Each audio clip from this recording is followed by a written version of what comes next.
ќе се прво социализираат со дечиња од своја возраст, со ученици од своја возраст, ќе се сместат во подобри инфраструктурни услови, ќе имаат подобри информатички технолошки средства на користење, ќе имаат поголем број различни наставници, ќе се издвојат од сопствената средина каде што де факто се заробени по цел ден и ќе се дружат со деца каде што ќе можат да развијат компетитивни способности. As we all know, Како што знаеме, земјата се соочува со криза во учењето.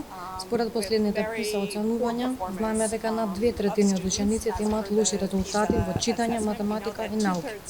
За ова има многу причини кои ќе ги разговараме денес. Еден од клучните фактори е недоволното време поминато во учење. Овие реформи за кои што зборува и министерката и представничката на УНИЦЕФ се клуч да го направиме првиот чекор за да добиеме образование каде децата ќе бидат во фокус и децата ќе бидат оние кои што всушност ќе бидат крајните бенефициенти на реформата.